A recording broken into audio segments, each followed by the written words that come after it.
આંતરરાષ્ટ્રીય સમાજસેવી સંસ્થા યુનિસેફ દ્વારા ગુજરાત રાજ્યના શિક્ષણ વિભાગના સહયોગથી પશ્ચિમી રાજ્યો અને કેન્દ્રશાસિત પ્રદેશોમાં માધ્યમિક શિક્ષણને વધુ સુલભ, સમાન અને ભવિષ્ય માટે તૈયાર બનાવવાના સુધારાને વેગ આપવા માટે માધ્યમિક શિક્ષણ પર આજે અમદાવાદમાં પશ્ચિમી પ્રાદેશિક ચિંતન શિબિરનું આયોજન કરવામાં આવ્યું હતું।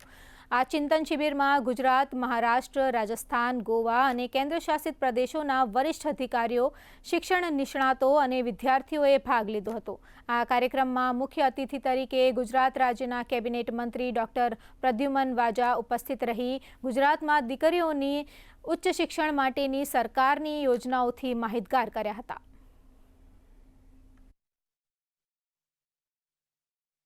Gujarat's cultural and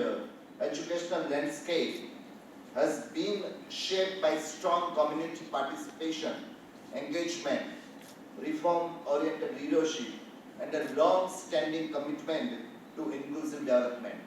This is the second in a series of consultations taking place across the country to identify what has worked in secondary education, what are some of the challenges being experienced, how can we go about addressing them as a collective, and really to look internally for homegrown solutions but also borrow from other parts of the world. આપણે સૌ જાણીએ છીએ તેમ કે પ્રાથમિક શિક્ષા ઉપર ઘણી બધી ચર્ચાઓ આવી થતી રહેતી હોય છે, પરંતુ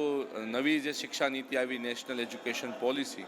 એમના અનુસંધાને હવે જે ચેન્જીસ આવી રહ્યા છે, જે માધ્યમિક શિક્ષાની અંદર ચેન્જ આવવાના છે, ભવિષ્યના જે આત્મનિર્ભર ભારત, જે વિકસિત ભારતની જે કલ્પના છે, એના માટેના જે ભણતર શું હોવું જોઈએ તે તમામ વિષયોને આવરીને આજે એક આ કન્સલ્ટેશન થઈ રહ્યું છે।